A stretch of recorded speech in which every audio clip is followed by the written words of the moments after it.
Hey everyone, this is Josh from before, and I'm here with one of my rare on-camera appearances. You see, I'm in the real world. I work in video, so I'm a lot more comfortable on that side of the camera.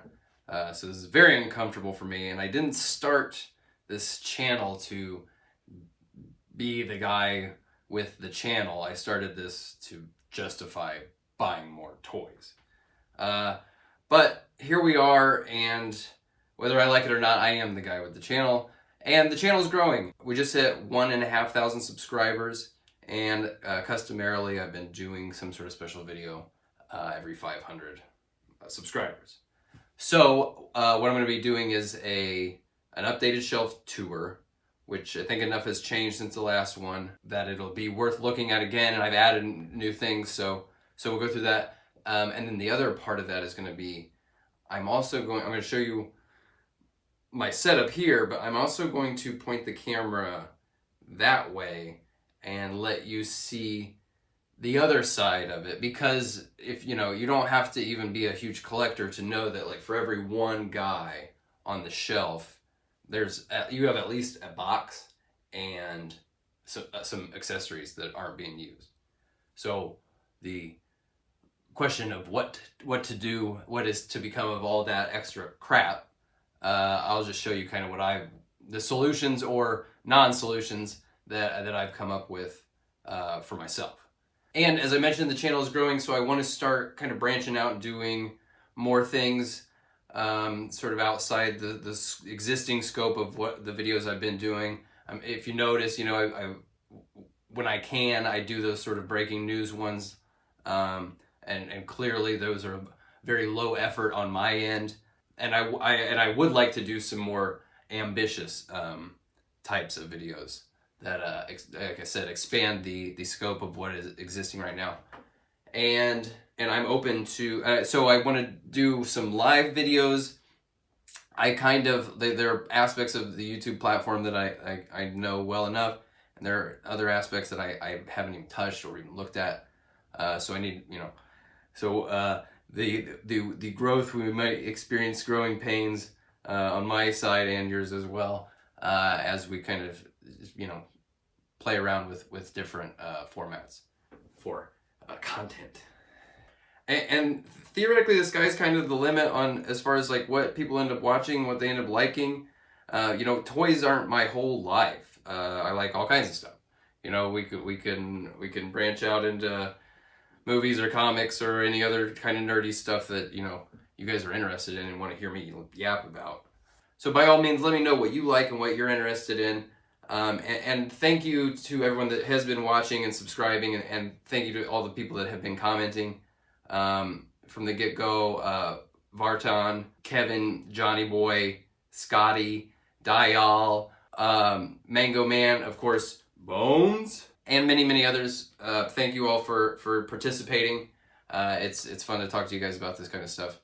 So I won't waste any more time. Let's just start going through this.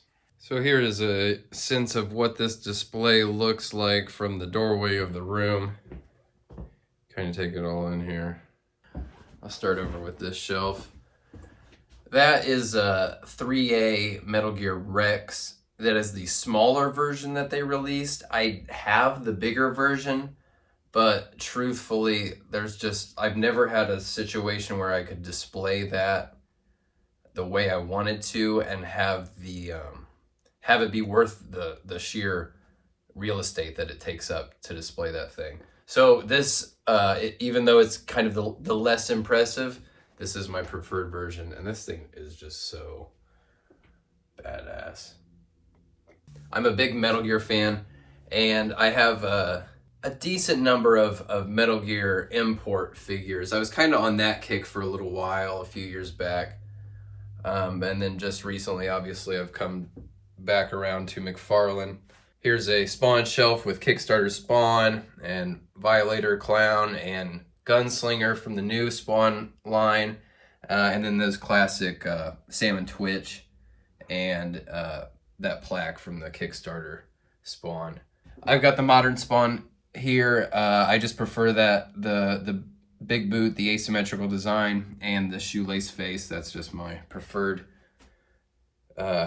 configuration of details on that Kickstarter spawn. I'll come down to this hybrid Mortal Kombat Multiverse shelf. The way I put these shelves, kind of these displays together, is generally I start with 1 or 2 figures that I know are in a cool pose that I want to use. So like for this one, it was Cabal and Noob Saibot. I had those kind of guys. I love this being able to do that sort of pose there and this badass Cabal. And then I just kind of try to fill in the spaces, you know, and when you look at it from just so hopefully some certain things kind of, I'm like look at the way Malefic's spawn, his necro energy kind of fills in the spaces there. It's hard to get it lined up just so, but, and then, you know, Joker, kind of, he's meant to, for his head to kind of be there in that negative space underneath Malefic's legs. If you get the idea, similarly, I can point out up here, Violator creates this negative space right here. So I had Gunslinger's gun go into there, and there was a space between the cape and the Violator's leg. So Clown's arm kind of, you know, they don't always work out exactly perfect, but that's just kind of the compositional sort of approach that I go for, or that I start from, if that makes any sense. Come down here to this mostly death metal shelf, which I really like. It's a little, you know, cheesy pairing this Redeemer and the Sky Tyrant, but the 2 guys with wings made a nice little sort of bookend. Again, you can see sort of like the edge of the Bat Cycle creates this shape, and then I, you know, had Superman's legs kind of fill that space. And there's, you know, some overlapping is kind of impossible to get around, but that's just kind of the way you see the way that Robin Crow kind of fills this space right, that's created right there. That's just kind of where my mind is working for these. And I don't think I talked about my logic for how I did these lights in the last video. Before I get down. Generally, I don't love straight overhead. I think it can tend to create too many harsh shadows. Like especially on that spawn, that Gunslinger, I want to be able to see his eyes, right? Those glowing green eyes, I don't want that to be completely shadow. It wouldn't be flattering for that figure.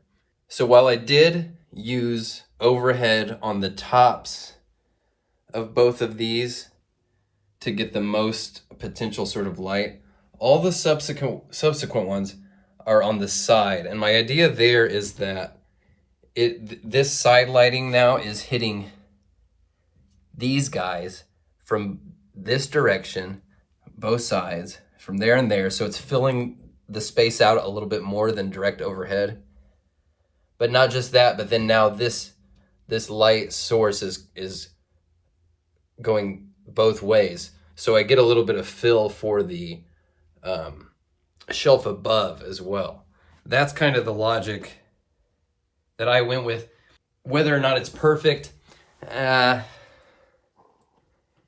mean, I'm open to some different options as well. I mean, what I'd love is to do them on the front, like on these poles vertically, but it's just a tricky and not very appealing looking solution.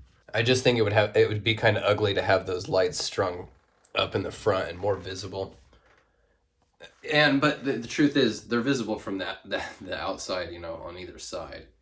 You know what I mean? You can see the way those lights are. That one's not even totally on. Anyway, moving down here, I've got the Suicide Squad and these Arkham characters. It's not the best configuration. I really I like all these figures, and I'd like to have them all more prominently displayed and not tucked down here. But it's a matter of, I'm waiting on some custom weapons for Peacemaker and Bloodsport that I'm going to review. I can't wait to get those, and I'm going to, I think, try to paint that Bloodsport at least to make those Suicide Squad figures look a little bit better. And man, those Arkham figures, those are dope. I really want more Arkham characters. I would love to have. I mean, I'll take all of them you want to make. So these floating shelves, these 4 floating shelves up here, I added those kind of, it was just, that was the space I had to work with. And if I were to put more long shelves, I think they would just kind of, it would start to kind of overwhelm the room. It would be a little stuffy, I think. And having these open, smaller ones just doesn't, they're not quite as overwhelming, and they fill out that space about as well as you could. But that first one, that's an old 3A. When I got when I was buying those Metal Gears from 3A, I kind of messed around and picked up a few others. That was one from the World War Robot series. 3A they were badass, man. They R.I.P. 3A. And that Batgirl statue, that was a little thing I got for free from having the DC Universe app for a few months last year. Which, I mean, that's great. I got a few NECA horror figures, Ash and Evil Ed from that Evil Dead 2-pack, and Jason from Part 4. I got a love-hate relationship with NECA, but the horror figures, they're top-notch. What I want to get is, I think I'm going to get that Halloween Kills Mike, and I want that Nazi werewolf from American Werewolf in London. If I get those, I'll review them, even though I don't normally review NECA stuff. Those look pretty fun. That's a 12-inch Angela I got on eBay. I had a bazillion Spawn toys back in the day, and I never, ever had the original Angela. And I still to this day haven't, but I was looking for one, and what popped up was this 12-inch that just looked really, really cool in that scale. It just looked really clean. And this Spy vs. Spy is kind of a funny story. It's just a vinyl toy, but what happened is I got a buddy who's really into Spy vs. Spy as well. And what I did was I saw these two, they came as a set, the two spies. And I saw them on eBay, and I was like, and I got them, and I was like, hey, I got you a Christmas present, but you have to share it with me. So he kept the white one and I kept the black one. So I don't know if the moral of that story is like I'm a cool, nice, generous friend, or I only do something for people if I get something out of it. You be the judge. I know I showed the Two-Face shelf on the last video. It's changed a little bit.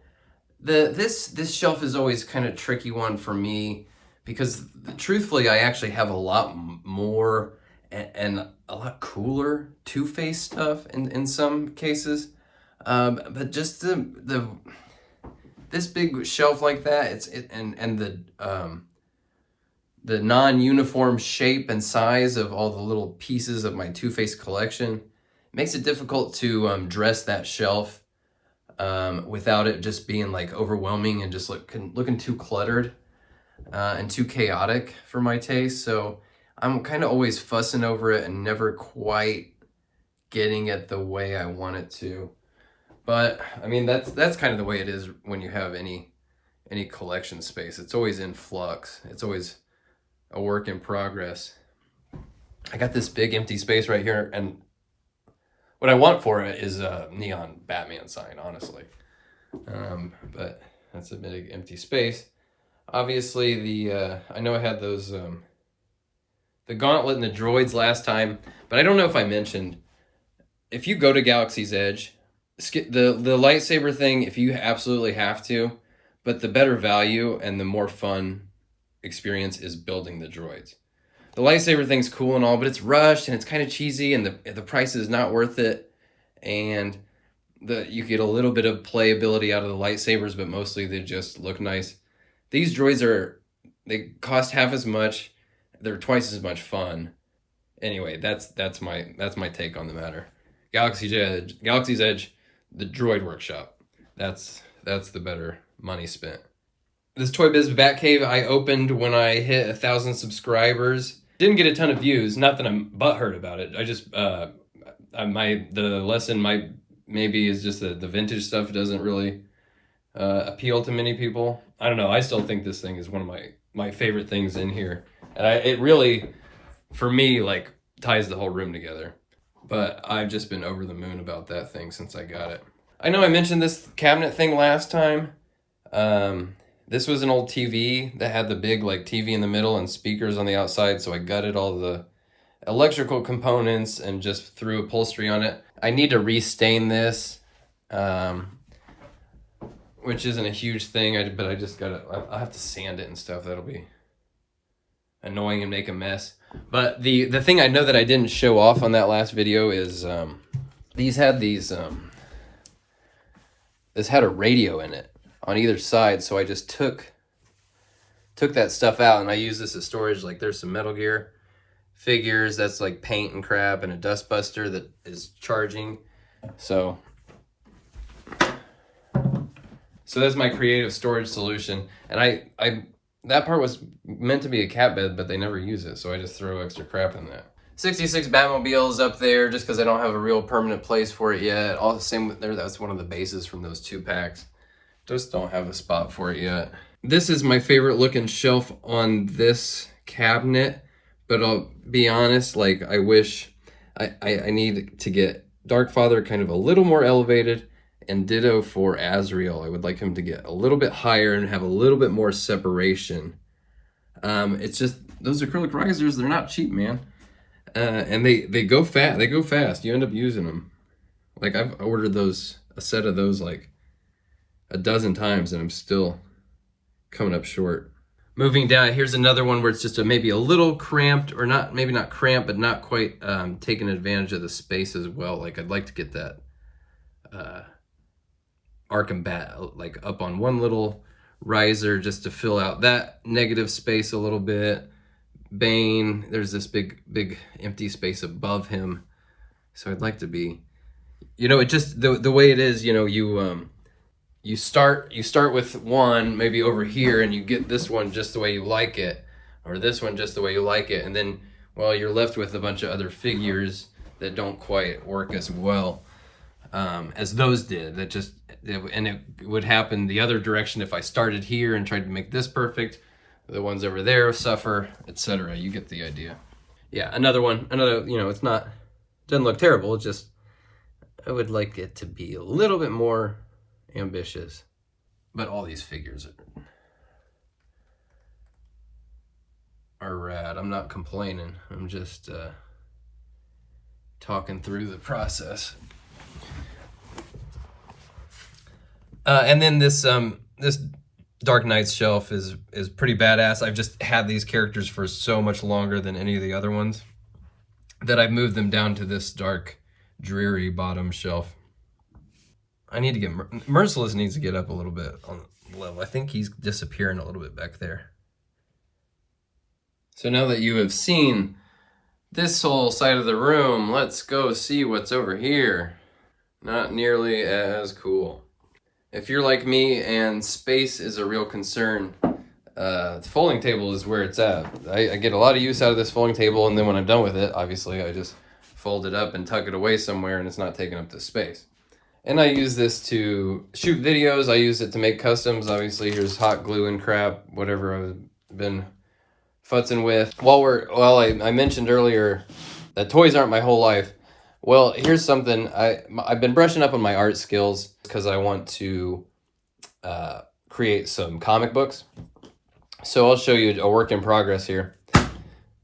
I've been working on this in Procreate for iPad. And it's just like a recreation of the Ninja Turtles arcade game scene where they all jump out the window. And you can kind of see that I've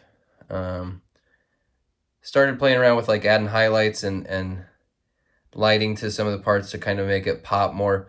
Still got quite a ways to go on this to get it to really be looking the way I want it to. But I mean, if that's something that you guys are interested in hearing about, you want to hear about my journey, my experience of banging my head against the wall and trying to figure out how to be good at art. I mean, let me know. We can open it up to other topics. And then I think I showed off this filing cabinet last time of just, this is all overflow stuff, accessories, and figures in bins. But you can kind of see, I recently, like, I had different furniture in this corner. And I got this shelf, so, like, some of the art on the wall doesn't quite fit the space perfectly. Also, I don't know if you guys, any comic fans, if you've ever heard of, or if you've never heard of Scud, the Disposable Assassin, absolutely got to check it out. That's my favorite comic of all time. This was made by a guy on Instagram, Trashbury Toys. This is super cool. One of the issues of Scud was this fake mock-up of a Scud action figure. And he created that perfectly with this custom. And the cool thing is he put this bubble. This comes open, so you could get him out of there and then put him back in this, in the blister. But anyway, I need to reapproach this wall and put some artwork that it fits the space more. Ditto for over here, this corner. This corner is kind of like eBay overflow corner. I just shipped out a bunch of the NECA cartoon turtles. I'd had them for a while and I just wasn't in love with them the way I wanted to be. But I need to put art on those walls. Yeah, I was talking earlier about being in video. So it's funny that I have this, I have access to like compact fluorescent lights and soft boxes and stuff. But I end up just using my girlfriend's ring light to make these videos, which I shoot right here. She's a makeup artist and she's got this ring light, and frankly it works as well as anything else I would have access to. And if you want to really see the depth of my depravity and how close I am to living on the edge, that is the litter box. You just got to keep it clean, yo. Keep it clean. But then this bookshelf here is kind of just a bit of a mess. By the way, I got that Turbo Man, which is just so fantastic. I've never been able to get one of the original Turbo Man, and that Funko re-release is so good. It's perfect. I mean, I'm never going to touch it. I just want it for the look, but the look is perfect. So you can see on this top shelf, this is more containers with figures and like some stands and stuff. Just extra bits of crap. Boxes, I tend to not keep boxes. But I've got some here. What I have is the whole Snyder Cut Justice League, because my thought was like I didn't want to keep those and I was going to sell them as a lot. But then when I finally got that Henry Cavill Superman, I was like, I don't want to get rid of this. So now I'm like, okay, do I just sell all the others, or do I try to wait, maybe find another Henry Cavill and sell them as a lot? Anyway, if you're interested in these Justice League figs minus Henry Cavill, let me know. I'll give you a good price for them. I'm not trying to get rich. Moving down here, I have a few figures still in the box. I think they're like platinums and stuff and artist proof types that I found. Here I have a whole box of 4-inch Halo because I'm army building with those. I've got a couple of the newer wave. This shade turret is badass. Actually, should I do another Halo video? I don't know if a ton of people watched it. Not that I care. I'll still do it. This Mantis is amazing. The paint sucks, but like this thing is so good. That's pretty fun. This whole Jazzwares is doing a fantastic job on Halo. I got a few things here. I found this dead stock Ertl Batmobile because this was the one I had back in the day, like when I was a little kid. And eventually I'm going to take it out of there. Because it was so pristine and unpunched, I didn't have the heart to do it. I have these Walking Dead because I just, in the last year, like when we were on lockdown, I had never read The Walking Dead. I was very resistant to it for a long time because I was just sort of tapped out on zombie stuff. And the show never appealed to me. The comic was incredible. Really good. I probably enjoyed it more being able to read it all in one go. Much more than I would have if I was like a monthly reader. But anyway, I grabbed these comic versions of Rick and Carl and Andrea. This is from that time period where they were playing with the 5-inch scale, and then they were messing with some of these weird hip flexor joint things. But these look really good. Actually, no, if you're watching, we got to talk about these, bro.